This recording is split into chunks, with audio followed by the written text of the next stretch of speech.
Hey guys, back with another video, and today we're going to look at a comparison between a 25-year-old John Deere 445 riding mower and a brand new Gravely Pro Turn ZX60 zero turn mower.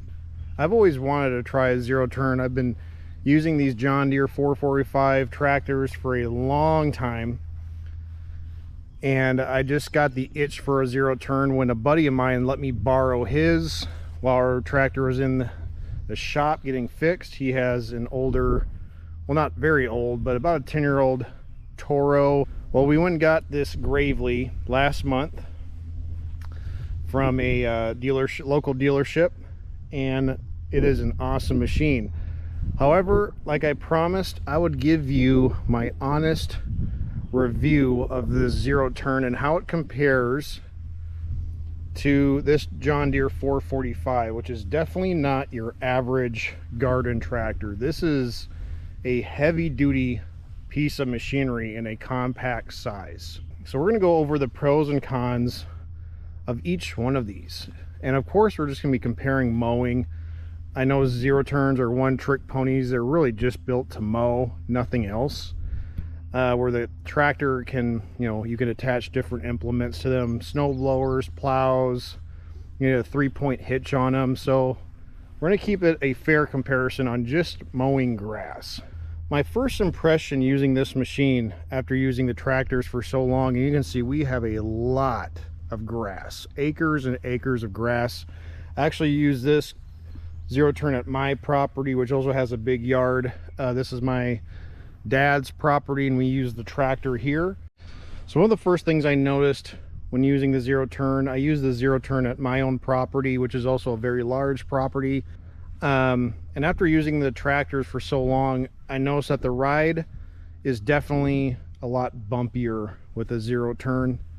Not saying that's a negative with these. If you're on rough terrain, like at my property, it's definitely rougher than probably most normal sized or normal residential yards. These work great, and you can get different seats that have different adjustments. Like this one, you can adjust the firm and softness of the seat, and even the higher end zero turns will have that suspension on the seat to really help with that bouncing around. But that was one of the first things I noticed, was just a little bit more rattling than I was accustomed to. And with the John Deere, you have obviously bigger tires on the front, which help with that, to absorb the bumps on the grass or on the yard. So the ride was definitely the first impression that hit me. Secondly, a great thing about the zero turn is how quiet it is in comparison to the John Deere. The motor is just quieter. Even with the blades on, it just seems like it's a lot smoother and quieter operation. But let's talk about the best thing about the zero turn and why I would take it over the tractor when mowing or going commercially, is the height adjustment for the grass cutting. 16 adjustments, all the way from 1.5 to 5 inches on the zero turn. That's hard to beat. If you're cutting grass commercially or just want that great cut, and you want to cut it exactly 4 inches in the summer or a little bit shorter maybe in the spring, this is the machine to use, because you have those adjustments and it's super easy. And another great thing about the Gravely, or any zero turn for that matter, is you have the transport mode on the deck. Now both of these have 60-inch decks, and what I like about the transport mode on the zero turn is you can load it onto our trailer without having to worry about hitting the deck on the trailer. So for the longest time on the John Deere, you can raise and lower the deck with the hydraulics on this machine, but I can never get the deck high enough to avoid hitting it on the trailer somewhat. In fact, I had to take this front wheel off whenever I need to get on the trailer, because this wheel, which spins around, will get stuck on the ramp of the trailer and could break off and get stuck.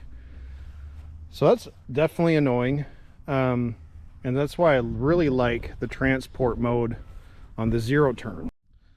Now I'm going to talk about something else with a zero turn that's not the greatest, but it's just a way of life with any zero turn. And once you know how to operate these the right way, it's not a problem. But when you buy a zero turn and you use it for the first time without any experience on a zero turn, you're likely to tear up the grass. It's just going to happen, because when you're using these to turn quickly, and you know they're called zero turns for a reason, they will tear the grass up if you're not knowing what you're doing. You don't have to worry about that with the tractor, but with the zero turn, you know, you have one wheel that's going backwards, one going frontwards when you're turning, and if the tire isn't moving, it's gonna tear the grass up because it's being dragged along the ground. And I learned that the hard way at my property. I was spinning around, I was trying to do the stripes, and at the end of the stripe I would try to zip around, and sure enough I had patches every like 5 feet. And so it takes some getting used to.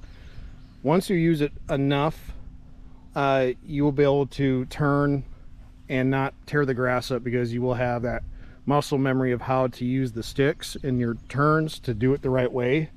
But going from a steering wheel on a tractor to a zero turn is completely different. It's a whole different experience. And so just be careful to not tear the grass up. And I'm not going to say that's a negative with a zero turn. It's just something you need to be more conscious about when operating.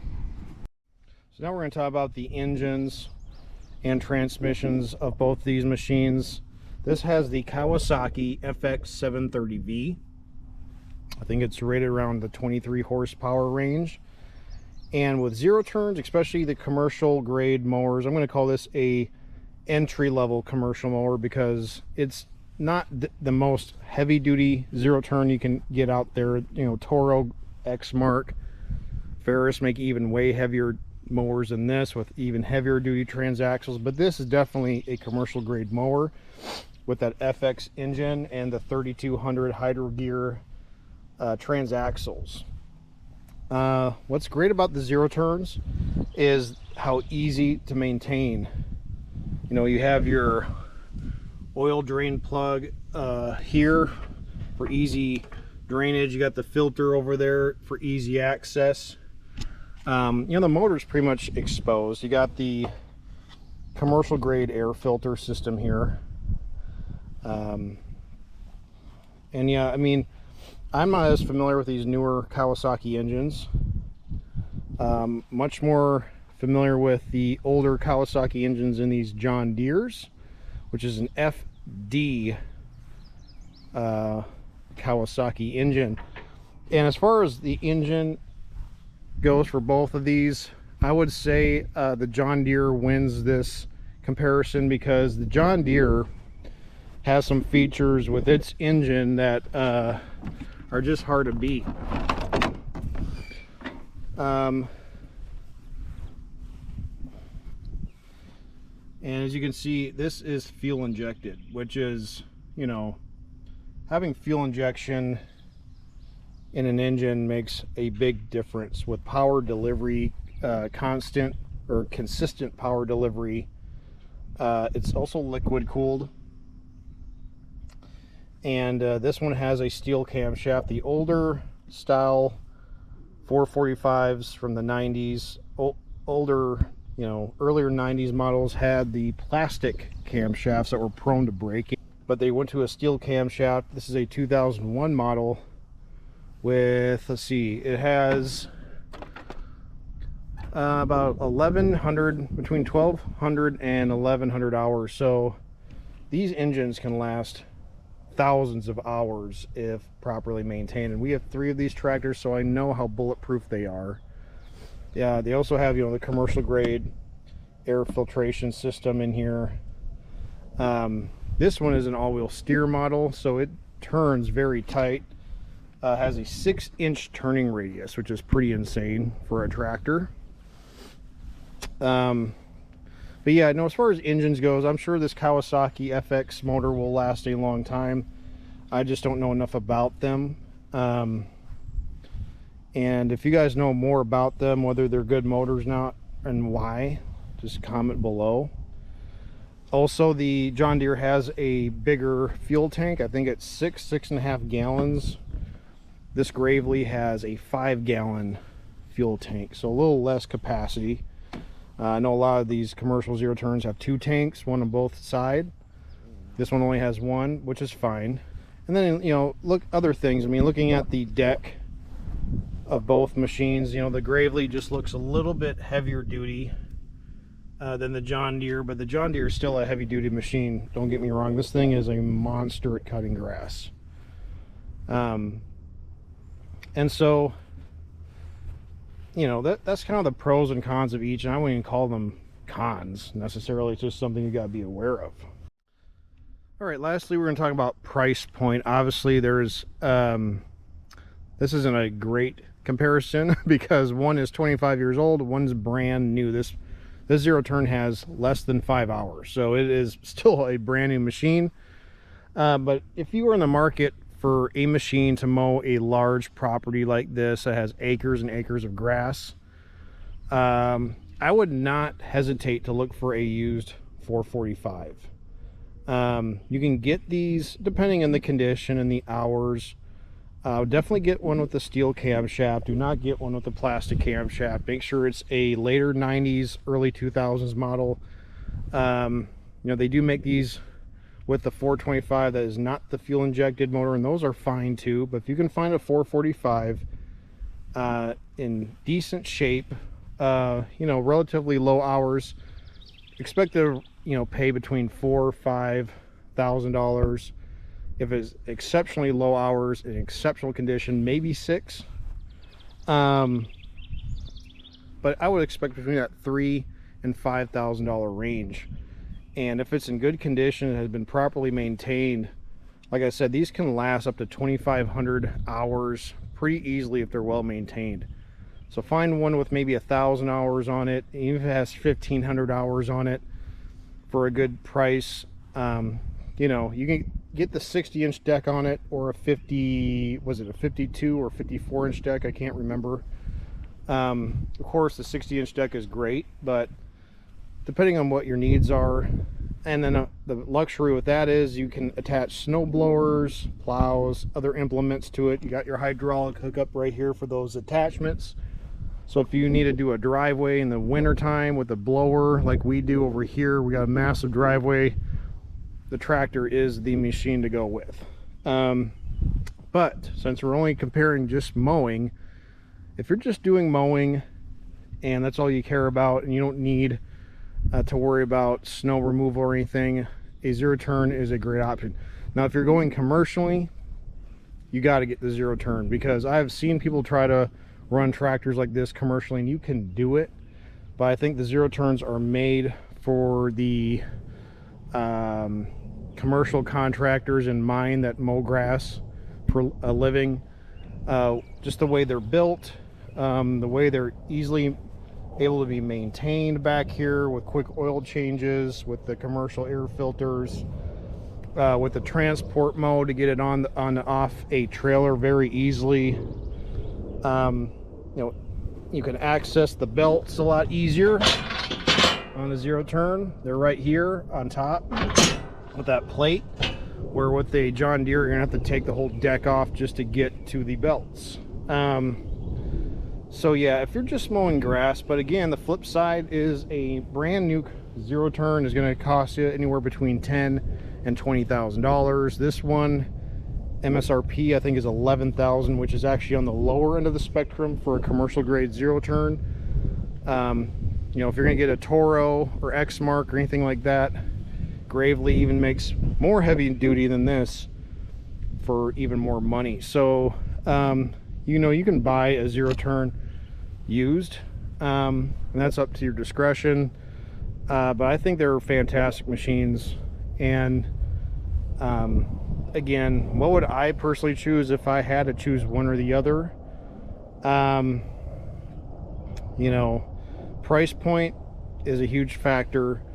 I think the John Deere is an excellent value for the money. I think overall I would take the John Deere because of the fact you can put other implements and attachments on it and make it more useful all year around. I'm not cutting grass commercially. If I did though, I would definitely choose the zero turn. So I think it really just comes down to whether you're doing it commercially or not. But I think I would take the John Deere if I had to pick one or the other. But trust me, I love the zero turn. It is a fun machine to use, and it cuts the grass amazingly well.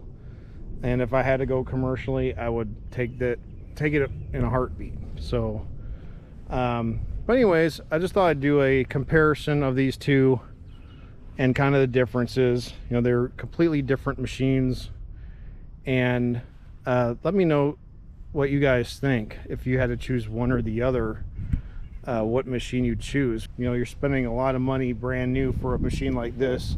Now, like I said, the value is just right up there because these are fantastic machines. But we'll see how long the Gravely lasts. I will plan on doing a 10-hour oil change on it for the break-in period.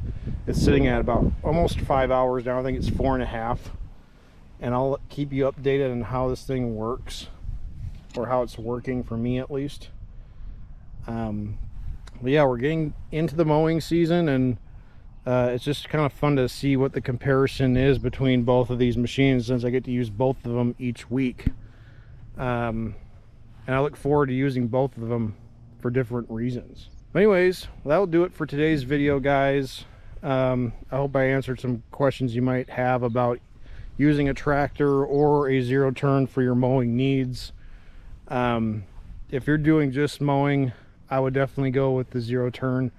But if you have any other jobs that you could use a tractor for, like a loader, a snow blower, a plow, or whatever the case may be, one of these older tractors is definitely worth looking into. You can find them all over Facebook Marketplace. They even make a diesel variant of these called the 455, and those are pretty amazing too. But anyways, thanks for watching, guys, and we'll get back to you with another video later. See ya.